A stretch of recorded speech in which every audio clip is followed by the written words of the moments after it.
半小时之后，苏无忌带着武田雨衣到达了机场。果然，周边的无面者都被洛克斯和安娜贝拉牵制住了。也不知道当洛克斯事后得知原委的时候，会不会怪苏无忌不把他当成好兄弟。而那些追着直升机的无面者，全都被游侠神殿的另外3大天王带着精锐队伍，逐一完成了拦截和清除。截至此刻，仅仅是游侠神殿方面，就干掉了5个无面者，还有3人受了重伤，完全失去了反抗能力。而白木哥所率领的黑暗佣兵团也击毙了4个暴露行迹的无面者。苏无忌的影蛇出动计划收到了极为丰厚的回报，漂亮的战果。武田雨衣都听到了电话里的汇报，忍不住地评价了一句。关于这一切布置，他能猜得出来7、8分，苏无忌也并没有刻意回避着他。但武田雨衣知道，能猜得出来和能随手布置出这种效果，中间还隔着一条宽阔到看不到边的亚马森河。想着禁锢黑渊最近遭到的一系列精准痛击，武田雨衣甚至对这个庞大神秘的组织都生出了一丝同情了。从委内瑞拉的安第斯山脉东路到巴西的里约热内卢，裁决庭和禁锢庭的每一步都无比精准地踏进苏无忌的圈套里。苏无忌看了他一眼，语气平淡却意味深长。和俘虏你相比，这些战果都算不上什么。武田雨衣抿了抿嘴，自嘲地笑了笑。我对你还挺重要呢。确实，回想起自己被苏无忌牵着鼻子走，却浑然不知，他的心中依然有着强烈的挫败感。苏无忌打开门，下了直升机，然后把他抱上了一架湾流 G550。看着近在咫尺的男人侧脸，武田雨衣轻声说道：和你成为对手是一件非常不幸的事情。苏无忌弯下腰，将他放在座椅上，淡淡说道：所以我并不认为你和木哥扯平了，你始终欠他的。武田雨衣在这一点上竟是显得异常倔强。我不会亏欠任何人，东亚叶皇杀我一次，又救我一次，我和他之间的恩怨已经两清，我们2人的故事已经结束了。这话让苏无忌听起来非常不爽。就在他要表达不满的时候，武田雨衣又话锋一转，开口说道：我不欠他的，但现在看来我确实欠你的。但欠归欠，武田雨衣的内心之中不可能完全消弭对于苏无忌的敌意。你的确欠我的。苏无忌指了指驾驶舱，这次飞行的所有费用你来报销。好，武田雨衣说道。此次从南美直飞欧洲，飞行距离超过上万公里，成本着实不低。苏无忌看了看他，呵呵冷笑：怎么现在不感觉到屈辱呢？我想活下去。武田雨衣的俏脸已经被擦拭干净了，虽然仍旧苍白虚弱，但整个人如同暴风雨洗礼后的洋牡丹，竟是透着一股坚韧而清新的美感。苏无忌系好安全带，淡淡说道：希望你把这份求生欲用在正途上。我知道你的脑子很好用，但最好别再动什么歪心思。武田雨衣并没有急着否认苏无忌这句话，那片刻的沉默仿佛默认了他内心中确实曾有过某些盘算。停顿了一下，武田雨衣说道：我想知道你在欧洲的布置，或许可以给你提供一些补充建议。没必要，因为我对你并不信任。苏无忌直截了当地说完，便闭上了眼睛。他又丢给武田雨衣一个毛毯，仿佛只是随手而为的无意之举。看着落在自己身上的毯子，武田雨衣眸光微明，随后扯开毛毯盖好，淡淡说道：谢谢。苏无忌的眼睛都没睁开，没好气地说道：不必道谢，只是怕你死在我借来的飞机上，不好跟机主交代。武田雨衣的眼眸里闪过了许多只有他自己才能明白的情绪，他轻声说道：过了这次，就没那么容易死掉了。这句话像是下着某种决心一般。苏无忌闭着眼睛，他放平了座椅，没有给出任何的回应。飞机平稳的飞行在万米高空，下方是无垠的大西洋，传入耳中的只有引擎低沉的嗡鸣。武田雨衣靠在柔软的座椅上，极度的疲惫如同潮水般一阵阵袭来，让他昏昏欲睡。但每一次即将陷入沉睡时，身体都会因某个噩梦的片段而惊悸般微微一颤，左肩的伤口也随之传来阵阵隐痛。那些毁天灭地的爆炸场面仍旧在他的脑海里挥之不去，那焚尽一切的火光让此刻的武田宇依然清楚地记得当时的绝望。不管怎么说，对自己忠心耿耿的6个手下此刻都已经身陨。武田雨衣不是无情之人，每当回想起这些手下，尤其是那个死在自己怀里的武士姐姐，他的心都会控制不住的抽疼。而这一切都是拜身边的青年所赐。可是看了看身上的毯子，武田雨衣心中轻轻道：过了这7天，以后大路朝天，各走一边，再也不要有任何的交集了。这时候，看似已经睡着了的苏无忌忽然睁开了眼睛，正好迎上了武田雨衣没来得及收回的目光。这一下，后者的心中有些控制不住的微微发紧，总觉得苏无忌的目光非常锐利，能够一瞬间穿透他的眼睛，直达心底。苏无忌呵呵一笑：这都2个小时了，你还没睡着，怎么盘算着要怎么杀了我？武田雨衣收回了目光，闭上了眼睛，十分坦诚：不瞒你说，确实想过。苏无忌呵呵一笑：想想就行了，劝你不要尝试。武田雨衣的话锋忽然一转：给你一个建议吧。哼，苏无忌坐直了身体。你说吧。武田雨衣面无表情地说道：当心有人会利用那些和你关系密切的人做文章。这种方式虽然简单粗暴，但是往往效率很高。苏无忌的眉头微微一皱：你这样想过？武田雨衣毫不避讳：说实话，仅仅是在灵州，我就能找出好几个随时方便我动手的目标。苏无忌的眼光开始变得危险了起来：你该庆幸自己没有这么做。既然我能看穿这一点，那么别人也能想到。武田雨衣摇了摇头：当然，我不屑做。苏无忌嘲讽的冷笑：别把自己标榜的那么高尚，如果你真的不屑这么做，就不会绑架雪人了。绑走雪人是有着更深层次的考量的。武田雨衣说道：这不只和你有关，也和银月有关，更是我帮助裁决庭回归欧洲的跳板。啧，真是眼光长远。苏无忌说道：但现在你就算是熬过了7天追杀，这跳板也没了。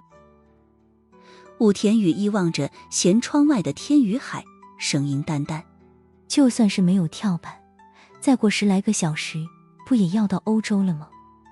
苏无忌的眼光一顿：好家伙，你这是顺手把我给利用上了。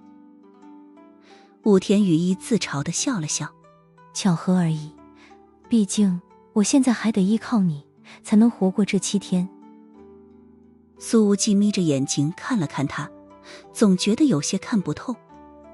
虽然双方数次交锋的结果都是自己胜出，但是苏无忌真的不敢保证，如果还有下一次隔空博弈，自己能不能延续盛世？机舱再次陷入沉默，只有引擎在轰鸣着。武田雨衣吃了2粒止痛药，他终于抵不过疲惫与药力的双重作用，意识渐渐模糊，沉入了并不安稳的睡梦之中。等武田雨衣再次睁开眼睛，舷窗外面已经不再是碧蓝的大海，而是陆地与城市。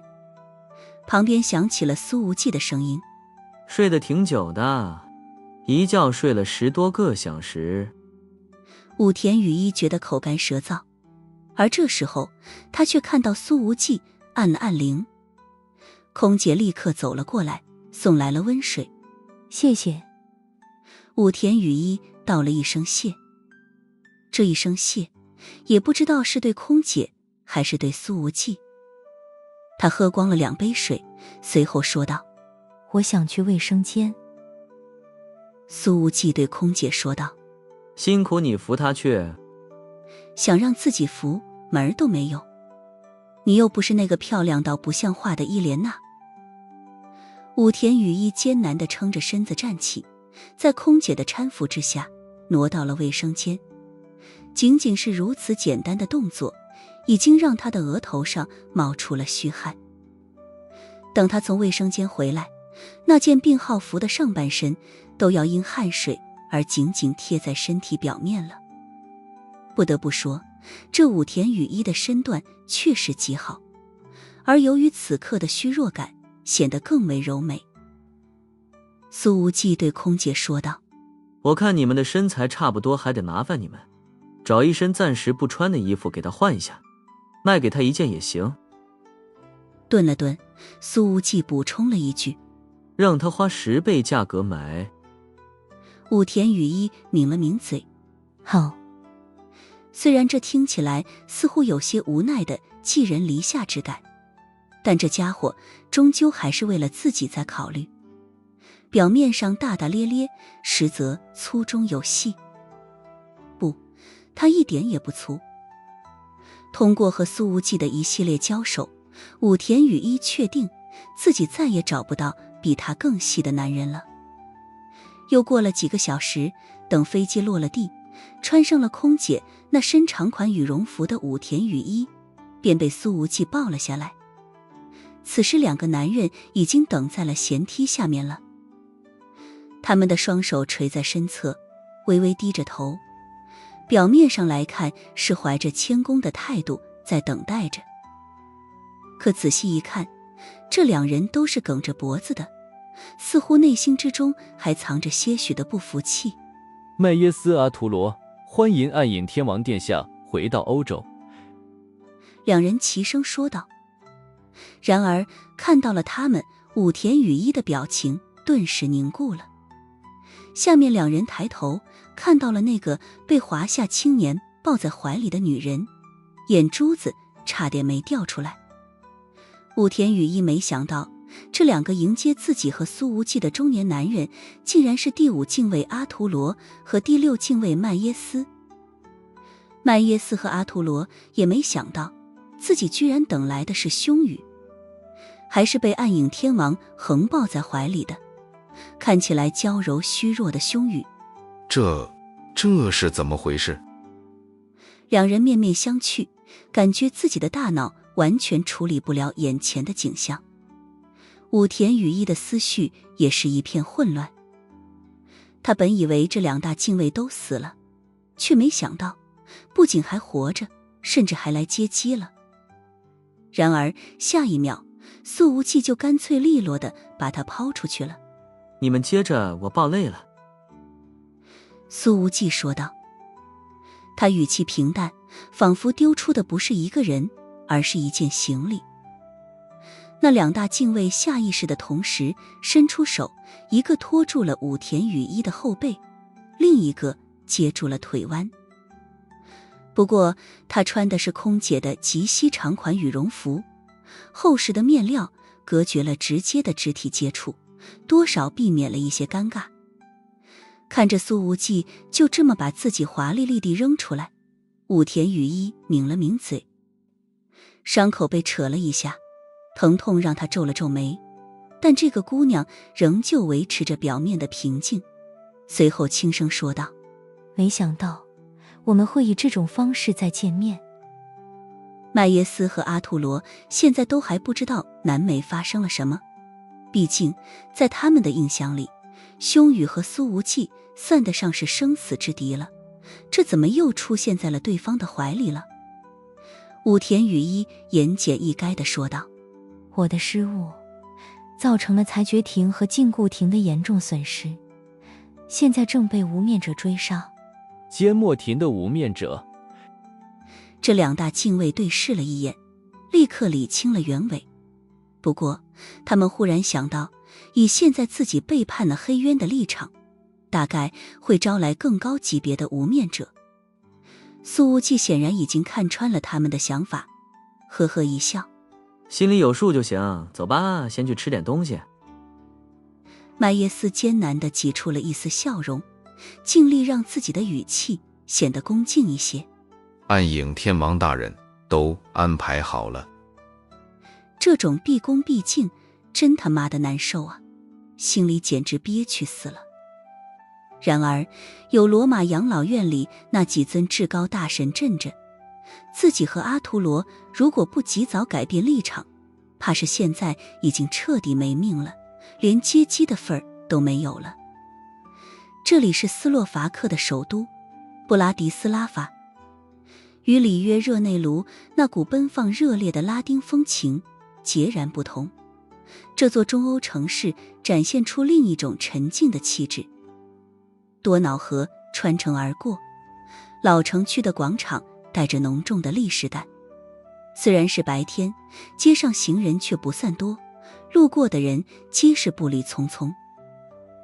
一阵来自喀尔巴阡山的寒风吹过，卷起几片枯叶，带起阵阵清冷的凉意，为这座城市平添几分静默与肃然。在南美待了这一段时间，让武田雨衣有点不适应这种风景和温度。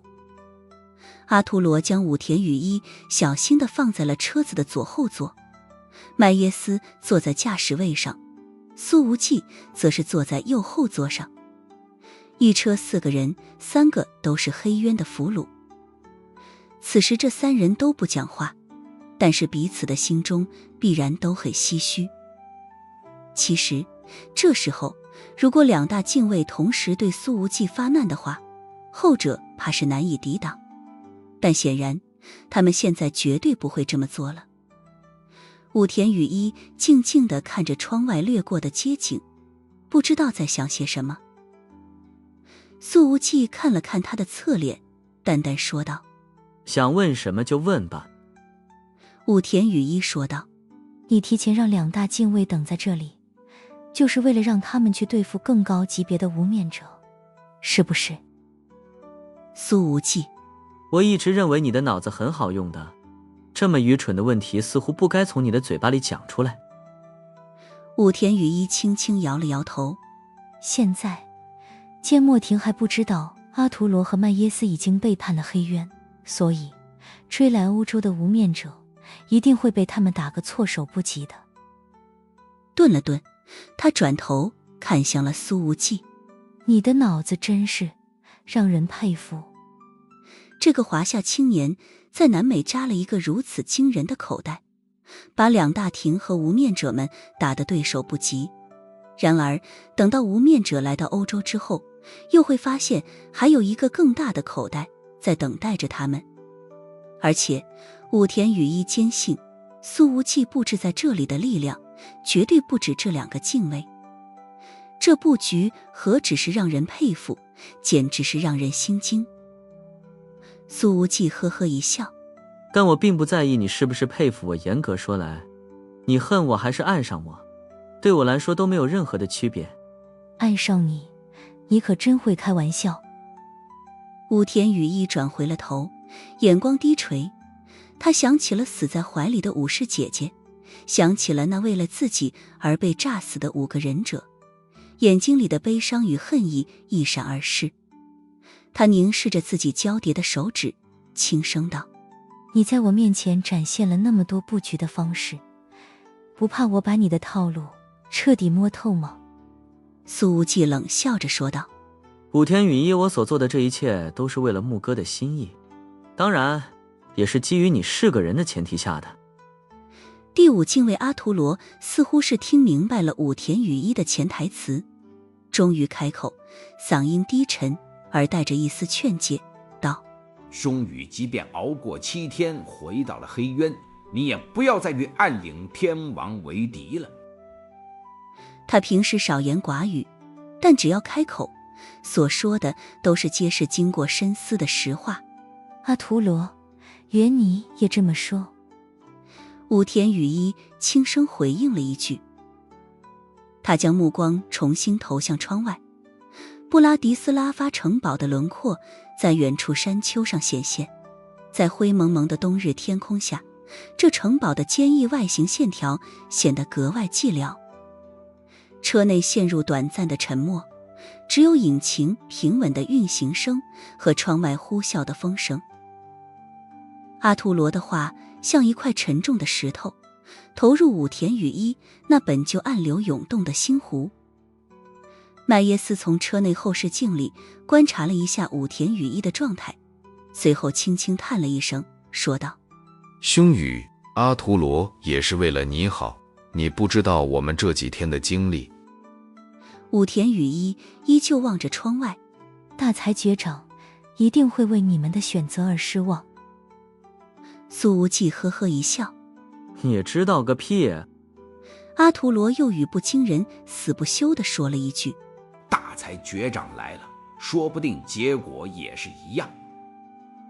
听了这句话，武田雨衣的眼睛里闪过了一线波动。他旋即轻轻叹了一声，似乎是流露出了淡淡的怅惘。苏无忌说道：去酒店吃点东西，然后我要去看望2个老人。麦耶斯说道：好，您让我买的东西都提前买好了。堂堂的第6禁卫，以前都是别人来伺候他，现在倒好，在这个华夏青年的面前，简直快要变成男保姆了。但武田雨衣没想到的是，酒店的隔壁就是医院。他们吃完了饭之后，便带着他做了个详细的全身检查。总体情况还行，心脏和脑子都没有问题，内出血的症状减轻不少，有一些炎症，但远远不会构成致命危险。苏无忌看着检查报告：你的身体素质居然还不错。武田雨衣坐在轮椅上没多说话。苏无忌说道：如果不是牧哥给了你避康的药剂，你当时就没命了。我说过，是你欠他的。他一直非常执着于这个问题。好，武田雨衣说道：我欠他的。这一次他终于学聪明了，起码表面上不再跟苏无忌掰扯这个问题了。苏无忌这才满意。他说道：你们2个推着他去休息吧，我出去一趟。阿图罗和麦耶斯又面面相觑，后者有些艰难地说道：你不怕我们推着兄宇跑了？苏无忌哈哈一笑：跑就跑呗，正好跑到无面者的眼前去。武田雨衣却说道：你要去看望谁？我和你一起去。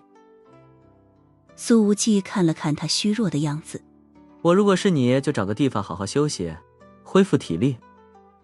武田雨衣在飞机上休息够了。他迫切地想要知道苏无忌到底去看望什么老人。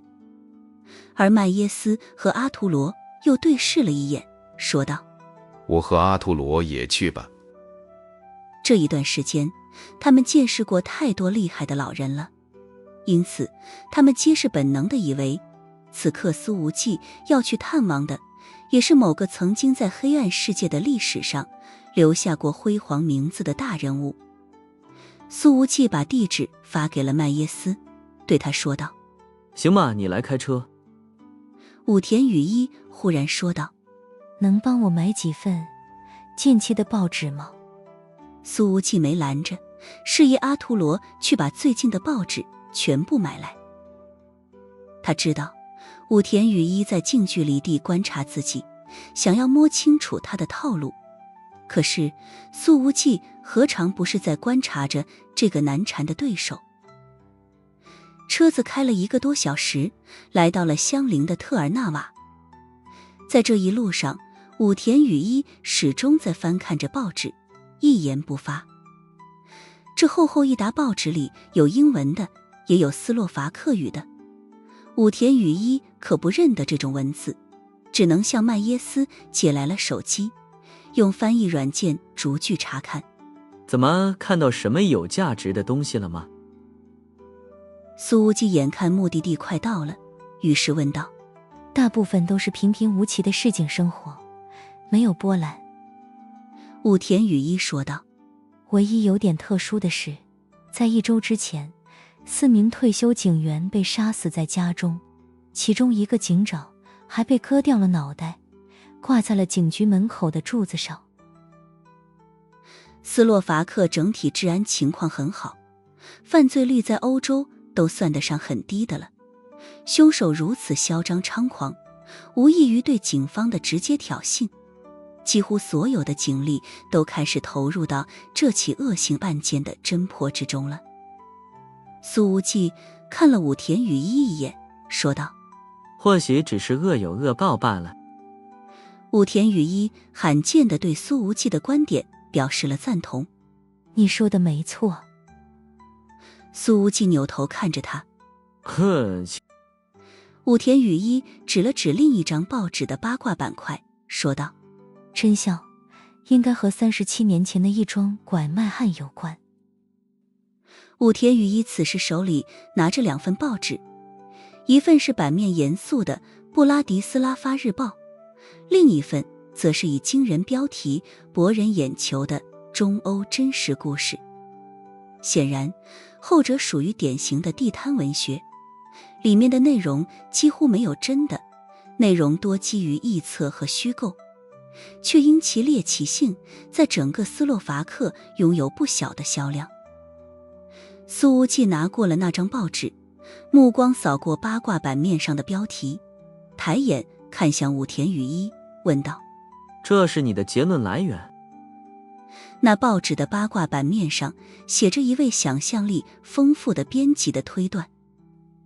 据说警长的死亡和一桩37年前的儿童拐卖案有关。当时，一对斯洛伐克能源公司的工人夫妇带着2岁半的孩子来到布拉迪斯拉发旅行，却被人贩子抢走了孩子。而此次被杀害的4名退休警察，全都是人贩子的保护伞。在那个治安混乱的年代，人口拐卖案件高发，就和这几个警察有关系。报纸上不只写了这些，还洋洋洒洒地列出了这几个警员与拐卖集团之间的数十笔具体交易金额。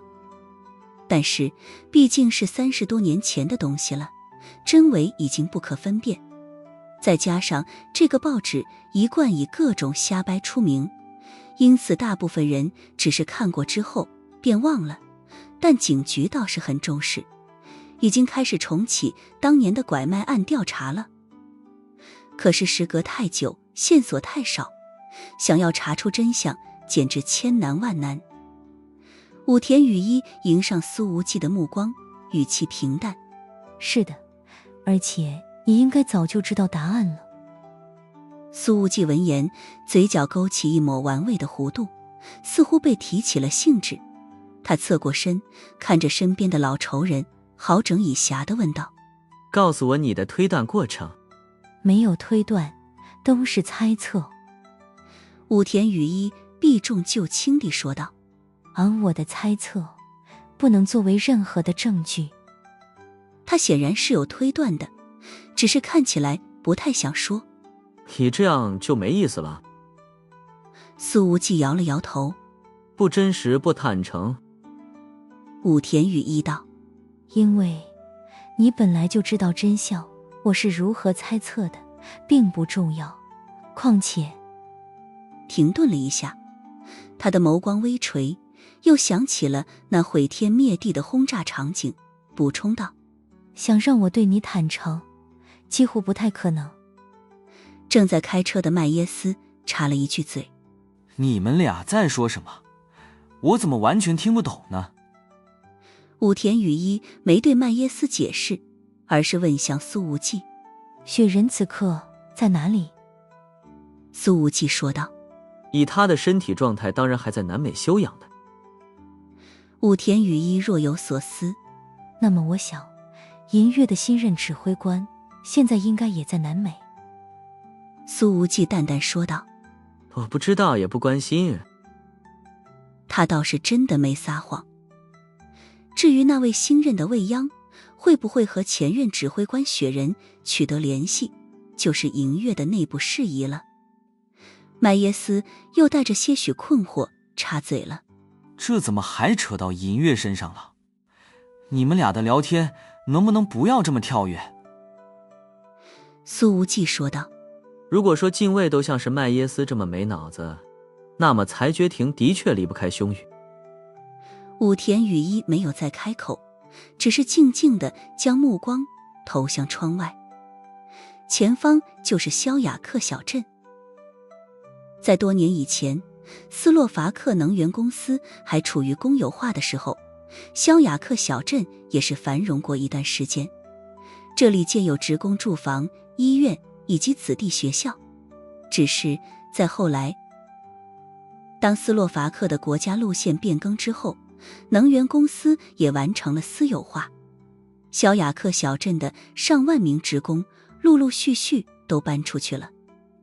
现在还住在这里的人已经不算多了，目之所及是一片被时光侵蚀的萧条景象。车子在老旧的职工宿舍区停下，麦耶斯说道：天王大人到了。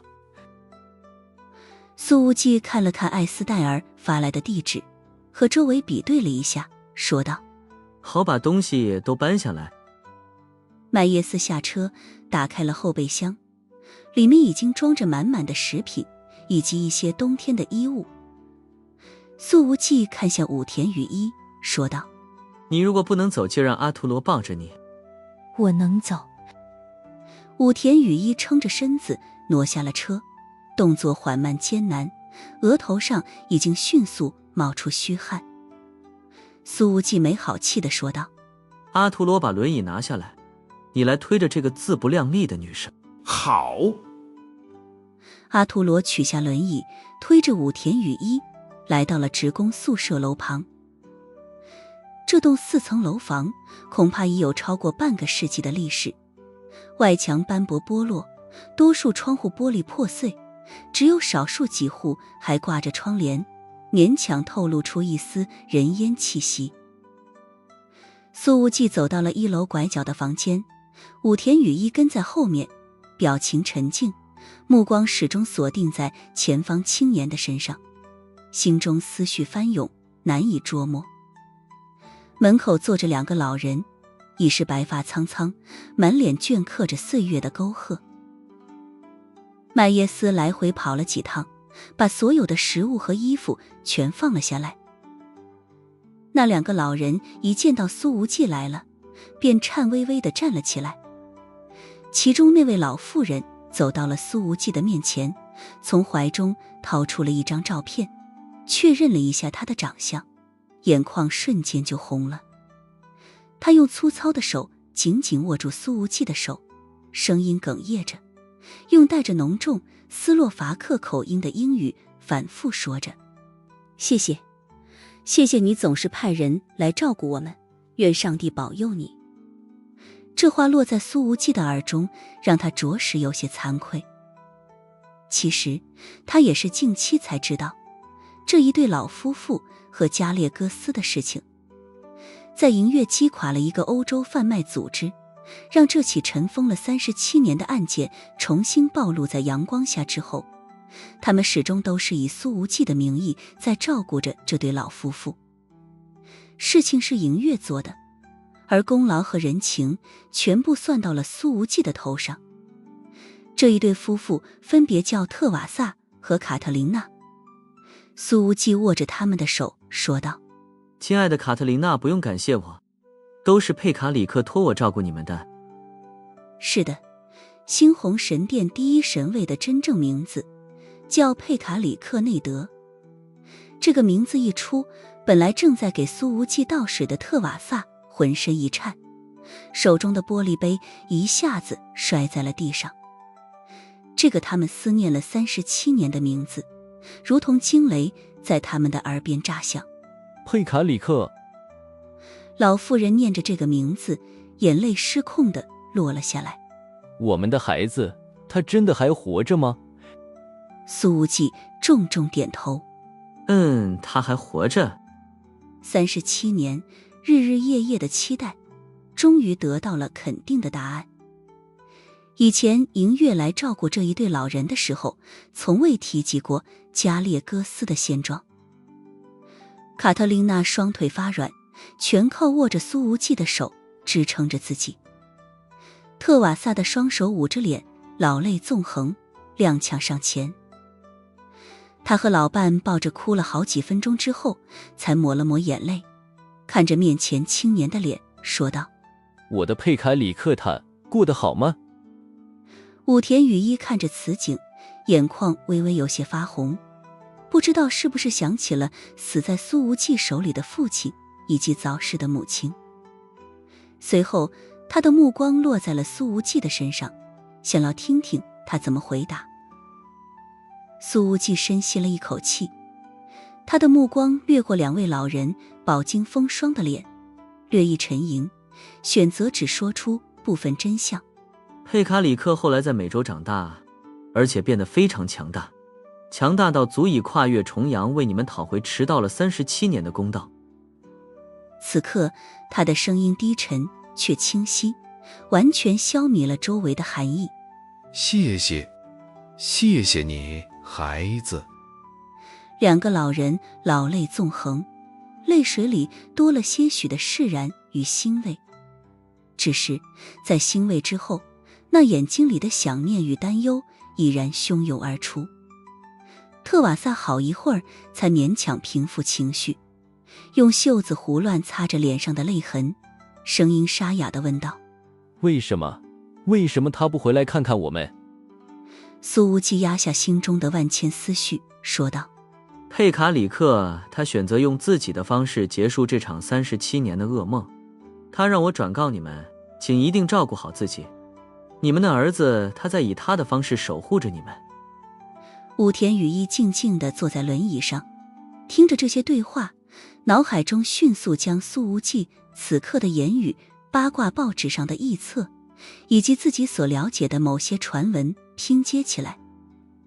他知道自己已经极为接近真相了，只是眼前的场景确实让习惯于自私的他有些控制不住的感动。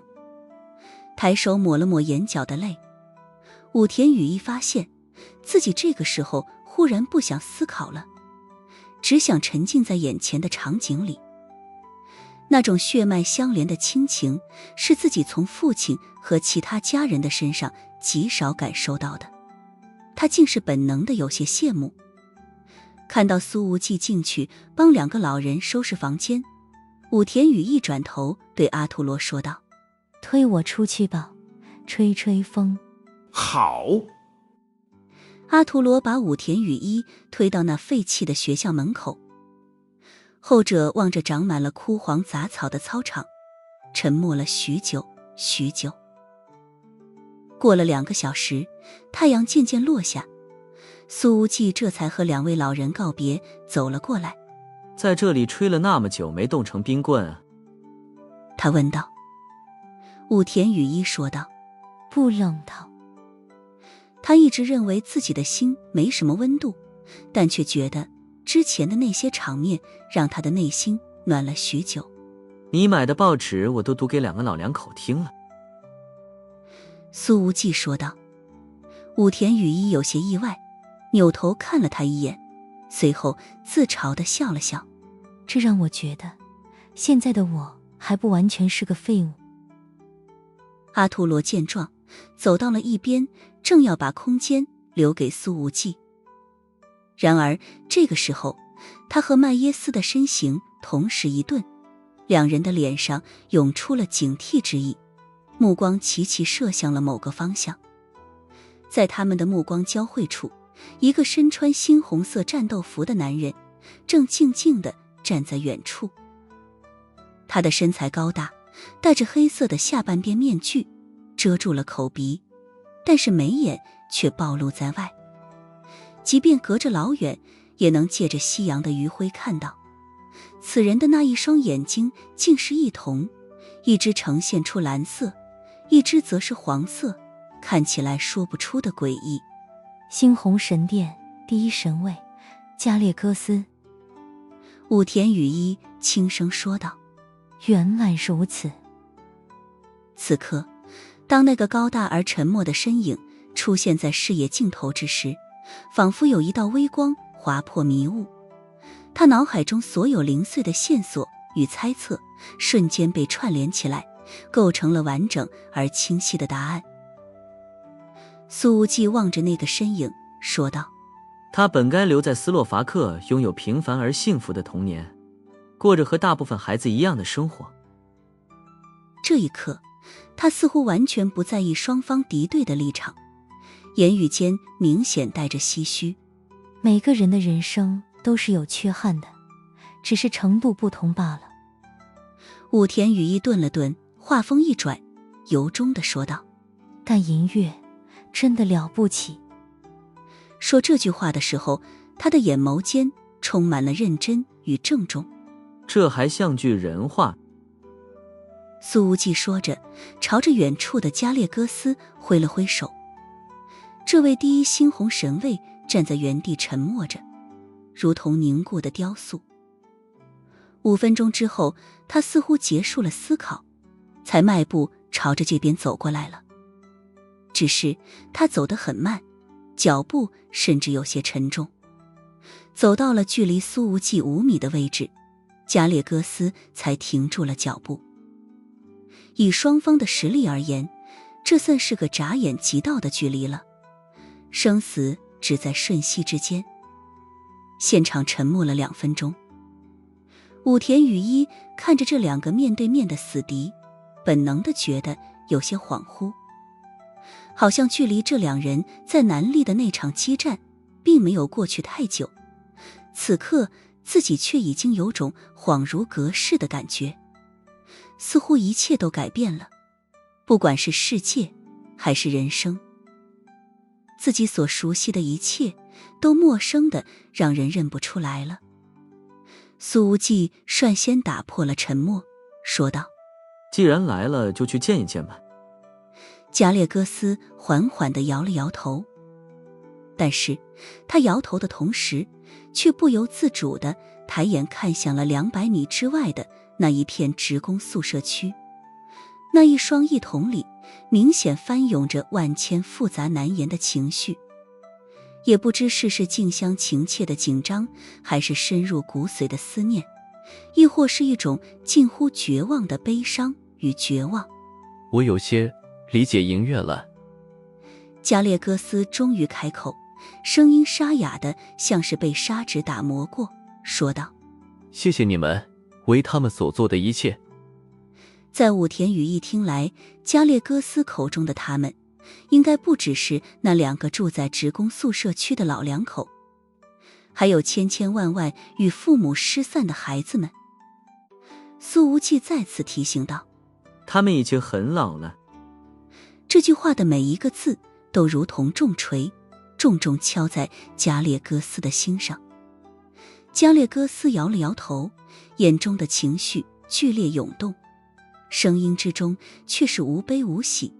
我想他们在见到我之后，会宁愿他们的儿子死在37年前的那个下午。这话语中的悲凉让情感一向淡漠，为人更偏自私的武田雨衣都为之动容。他所了解的关于加列戈斯的过往碎片，比苏无忌所知道的要多一些，也更能体会这位猩红神类此刻的痛苦。苏无忌说道：无论你变成了什么样子，你都是他们的孩子，佩卡里克。他喊出了加列戈斯的真正名字。加列戈斯又摇了摇头，紧接着他拔出了一把匕首，然后插在了自己的手臂上，锋刃没入肌肉，暗红色的鲜血瞬间渗出，染红了那本就猩红的衣袖。你这是在干什么？苏无忌眉头一皱。没什么，给你看看而已。加列戈斯的眉头都没皱一下，仿佛那手臂都不是自己的。说着，他又用匕首的尖端在被戳破的伤处狠狠戳了几下，每一下都能发出叮的金属碰撞声。这场景看起来让人头皮发麻。只能插到这。加列戈斯平静地说道。那次在南历，我中了太阳神殿传奇神卫金铠珠的4枚飞镖，身上也被你的紫色长剑切割出了一些伤口，但无论怎样都不致命，因为……他看了看匕首所插着的小臂，眼睛里涌现出了自嘲的神色。这里面不是普通的骨头，是高强度合金。苏无忌看着此景，心情也开始翻涌起来。他沉默了片刻，试图安慰道：他们看到你这样会心疼而不是害怕。他曾经听说过加列戈斯受过一些改造，并且在成长的过程里遭受过常人难以想象的折磨，只是没想到他的改造程度这么彻底，连骨头都替换成了冰冷的合金。如果把4肢的骨头取出来，再把合金骨完美植入，这得是多庞大多恐怖的手术。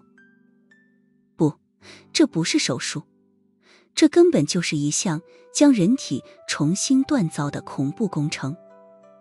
光是想想其中的过程，都让人头皮发麻。那这里呢？加列戈斯的声音似乎更沉了，随后缓缓地摘下了那遮掩了半张脸庞的面具。面具之下，他的右侧脸颊直至下颌竟不是正常皮肤，确切地说，这一片区域覆盖了一层闪着暗银色金属光泽的合金表面，与周围正常的皮肤形成了诡异而残酷的对比。苏无忌见到此景，轻轻地吸了一口冷气，连武田雨衣的眸光也是剧烈颤动了一下，他的眼睛里罕见地流露出了一丝深切的不忍之意。这里是怎么回事？苏无忌问道。是受伤之后的修补吗？和受伤没有任何关系，只是他们想试验一下金属皮肤的效果，便把我原来的脸撕掉了一半。加列戈斯声音淡淡，这句话听得让人心颤。加列戈斯说道：所以我之前说过，我最想杀的人就是我的父亲，不，确切地说是我的养父。武田雨衣看了看加列戈斯的脸，说道：你的养父真是个魔鬼。苏无忌说道：猩红神殿，这世界上就不该有这个势力存在。武田雨衣听了这句话，却轻轻地摇了摇头，似乎他知道的消息明显更多一些。你觉得我真正的父母见到我这一副不人不鬼的样子，会不会觉得我还不如死在37年前？加列戈斯说着，给自己缓缓戴上了面具，声音又恢复了冷峻。苏无忌深深地吸了一口气。不，我始终不这样认为，请你相信我的判断。我相信我自己。加列戈斯摇了摇头，声音之中带着一丝只有他自己才能懂得悲戚与落寞。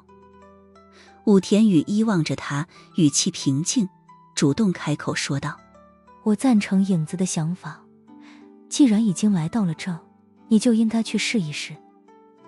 加列戈斯看了看他，反问道：你是禁锢黑渊的凶羽？武田雨衣说道：现在是暗影天王的俘虏。我听说了南美的事情，才觉亭和禁锢亭损失惨重。加列戈斯又沉声问道：可是影子为什么不杀你？现在黑渊的无面者在追杀我。武田雨衣说道：我已经死过一次了，在现在的我看来，既然还活着，就要珍视那些原本失去的东西。加列戈斯，你似乎是站在暗影天王的角度上来劝我。武田雨衣说道：七毛，在与你有关的这件事上，我与银月的看法相同。他还是稍微辩解了一下，他说的是与银月看法相同，而不是与苏无忌相同。哪怕正在被缄默亭的无面者们追杀，武田雨衣也不想别人说自己是和苏无忌处在同一立场。苏无忌微微颔首说道：兄宇说的没错，加列戈斯人生苦短，道路漫长。说着，他对麦耶斯招了招手，把后备箱下面的那一套西装拿过来。在后备箱底还有一套崭新的西装。苏无忌将这身衣服递给了加列戈斯，说道：换上吧，去见见你的父母。加列戈斯本能地抬手去拿过西装，可是手却在半空停住了。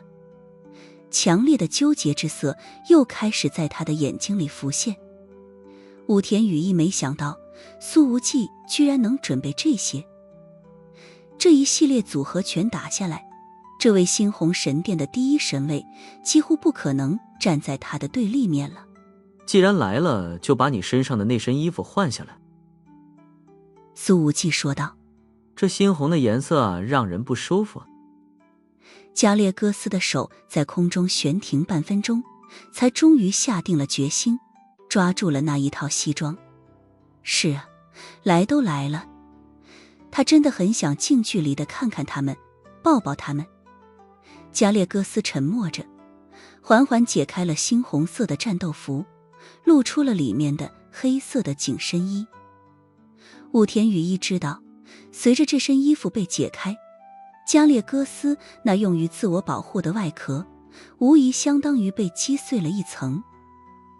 当着几人的面，加列戈斯换好了西装，他的身形本就高大魁梧，穿上这西装，配上脚上的那一双战斗靴，显得极为有气势。忘了给你准备一双皮鞋了。苏无忌摇了摇头，又从自己的外套口袋里又掏出了一个黑色的一次性口罩。虽然是我戴过的，但是可以跟你脸上的面具换一下。加列戈斯没有任何的嫌弃，接过了口罩。随后他的手抬起来，再次揭掉脸上的面具，露出了那让人心悸的暗银色肌肤。然而就在加列戈斯准备给自己戴上口罩的时候，眼光往远处一瞥，一瞳忽然巨震，双手也是控制不住的一颤，那口罩便随之脱手飘落在地。苏无忌和武田雨衣都转过头去，看向了职工宿舍区。特瓦萨和卡特琳娜不知何时已经走出了家门，正看着这边。也许是冥冥之中的血缘牵引，让特瓦萨和卡特琳娜完全无法在房间里安然坐着等待。在苏无忌离开之后，这老两口便开始有些心神不宁，总觉得外面似乎有什么至关重要的东西在呼唤着他们。于是他们相互搀扶着，颤巍巍地走出了房门。此时两位老人的目光越过了短短200多米的距离，一下子就锁定住了那个身材高大却透着孤寂的身影。这一刻，时间仿佛都彻底凝固了。从肖雅克小镇穿过的寒风似乎也已经停止了呼啸。在发现父母正看着自己之后，加列戈斯感觉自己的呼吸已经骤然停止。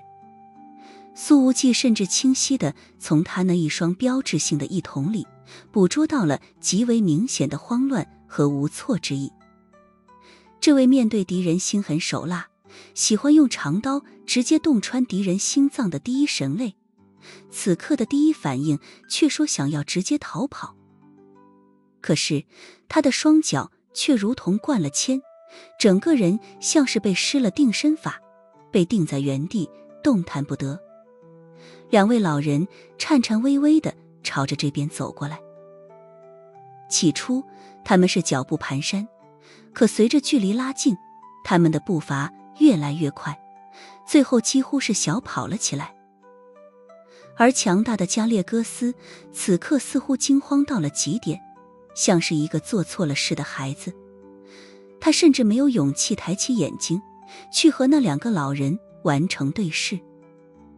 卡特琳娜的浑浊双眼盯着加列戈斯，身体开始无法控制的颤抖，干枯的手紧紧抓住老伴的手臂，指甲几乎要嵌进他的皮肉里。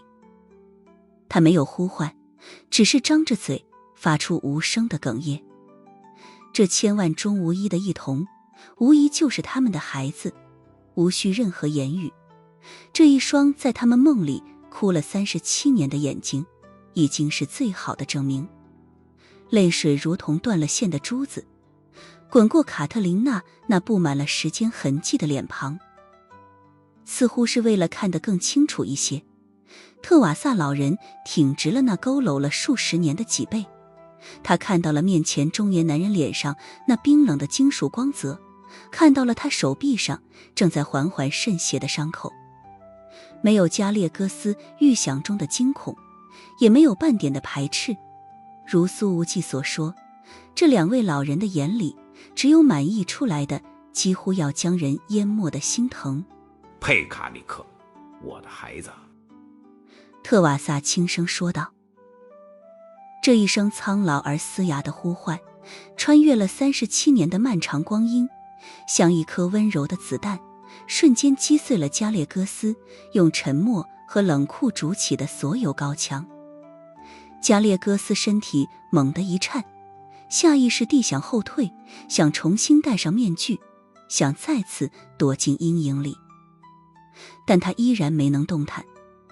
特瓦萨没有立刻去拥抱那高大却僵硬的身躯，而是颤抖着伸出那双布满老茧和老年斑的手，无比轻柔地抚向加列戈斯那半张金属脸庞。他的动作小心得如同在触碰一件稀世珍宝，又像是害怕弄疼了失而复得的儿子。疼吗，我的孩子？老人仰着头，泪流满面，声音之中让人心疼的破碎感。这些年你疼不疼啊？特瓦萨没有询问儿子为何变成这般模样，没有责怪他为何不提早来看自己，即便心中藏了千言万语，可最终只会成一句最朴素最直接的关切。加列戈斯僵立在原地，那高大的身躯在这一刻仿佛脆弱的不堪一击。在他异色的双瞳中，冰封37年的情感轰然碎裂，化作了汹涌的泪意。加列戈斯极其缓慢地屈下膝盖，高大的身躯一点一点地矮了下去。最终，这位第一猩红神卫跪在了父母面前，额头深深抵在冰冷的地面上。卡特琳娜和特瓦萨一同俯下身，用他们苍老却仍旧温暖的怀抱，紧紧拥住了那失而复得却已面目全非的孩子。在历经了37年的痛苦与等待之后，这个被命运撕扯的支离破碎的家庭终于完成了重逢。苏无忌和武田羽衣静静地待在一旁，谁也没有出声打扰。寒风依旧凛冽，却仿佛无法侵入那片被泪水与拥抱温暖的小小天地。过了好一会儿，武田羽衣才感觉到脸上的冰凉，那是寒风吹过泪水所引起的凉意。不知不觉间，他已是泪流满面。他扭头看了苏无忌一眼，示意他推自己离开。此时阿图罗和麦耶斯都已经走远了，也不知道他们是不是刻意而为之。苏无忌沉默不语，推着武田雨衣走向了车子。你是个好人。武田雨衣眼睛通红地说道。苏无忌淡淡说道，确实比你强一点。太阳神殿和你是什么关系？武田雨衣忽然问道，这话题转得很突兀。苏无忌说谎不眨眼，没有任何关系。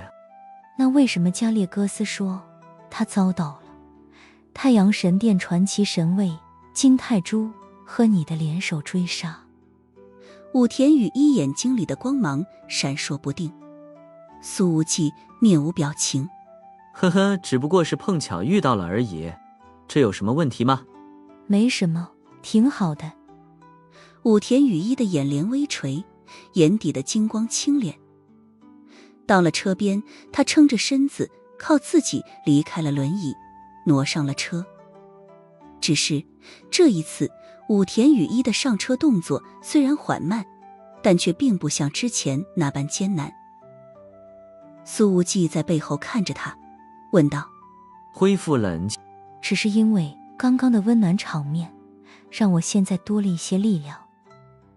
武田雨衣的眸中又闪过了一线金芒，说道，和加列戈斯相比，我的生活已经算是很好了，我应该知足。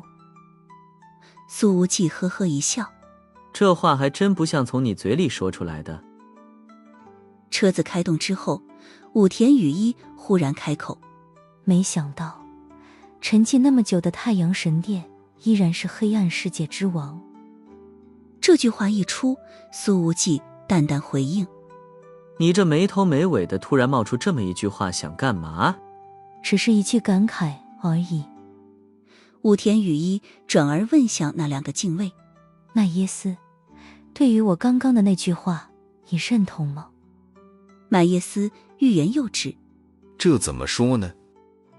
他倒不是不想说，而是一时间没找到合适的词语来形容自己在罗马养老院里所经历的震撼。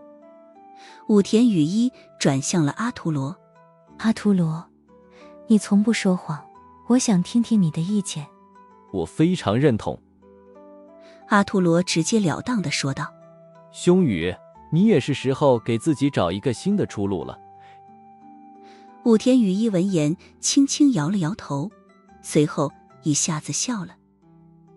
他这展颜一笑，似乎让整个车厢里的温度都随之上升了几分。麦耶斯从中间后视镜里看到了这笑容，心中微微一咯噔。他之所以会有这种心情，并不是因为觉得武田雨衣笑起来很好看，而是他从这种笑容里居然看到了一丝不甘以及战意。皱了皱眉头，麦耶斯说道，兄宇，你是个聪明人，别做傻事。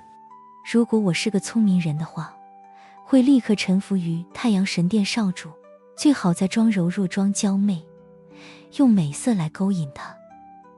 武田雨衣扭头看向了苏无忌，唇角的弧度似乎更大了一些。我知道，我长得还可以，身材也不错，说不定就能够在太阳神殿少主的后宫之中争得一席之地。苏无忌盯着他的眼睛，没有说话。对于武田雨衣能够猜出来他的身份，苏无忌并不觉得意外。加列戈斯那句关于金泰珠的话，无疑相当于把兄宇所有的猜测连成了最终的答案。这条路既安全，又不用太费力，好像很明智。然而这东阳姑娘忽然话锋一转，很认真地说道，可我现在偏偏想做一个傻子。金芒在武田雨衣那颇为好看的眼眸里面肆意流淌。苏无忌呵呵一笑，我忽然发觉你现在的颜值好像比之前高了一点。顿了顿，他补充道，确切地说，顺眼了一些。这时候的武田雨衣虚弱的俏脸之上布满了坚韧，竟是透出了一股在暴风雨后仍旧百折不挠的感觉。麦耶斯摸了摸鼻子，兄宇，人各有志，我希望你能理解我和阿图罗的选择。阿图罗则是沉声说道：兄宇大才绝长选中你，没选错人。武田雨衣望着窗外，眼光闪烁，没有回答。回到了酒店之后，武田雨衣便洗了个澡，上了床。苏无忌和他住在同一个房间，他当然不是想占这个女人的便宜，而是避免无面者半夜杀上门来。如果武田雨衣死在这儿，白木哥的心血就彻底浪费了。睡觉之前，苏无忌又给了武田雨衣一瓶碧康出品的营养补剂。后者喝了之后，感觉到体力和精神状态迅速恢复，起码那些内伤所产生的疼痛不再折磨自己。道了一声谢之后，武田雨衣很快便陷入了沉睡之中。而麦耶斯和阿图罗两大禁卫则是负责值守，一人守在楼下，另一人则是在房间门口。房间里只有一张床，苏无忌躺在沙发上睡到了半夜3点钟。这个时候，武田雨衣去了一趟卫生间，这关门的声音吵醒了苏无忌，后者随之睁眼。你在干什么？苏无忌问道。因为从卫生间里传出来的并不是哗啦啦的水声，而是窸窸窣窣的衣物摩擦声，这似乎是换衣服的声音。卫生间的门随之打开，一个身穿黑色轻薄羽绒服和运动裤的倩影出现在了苏无忌的视野里。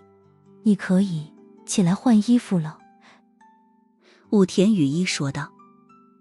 苏无忌，去哪儿？武田雨衣说道。我的身体状态好多了，不会拖你后腿的。苏无忌呵呵一笑。你知道我要去干什么？武田雨衣说道。猜出来了一些。显然他一直在观察着这苏无忌的一举一动。呵呵，苏无忌说道。脑子很好使，观察力很仔细。谢谢夸奖。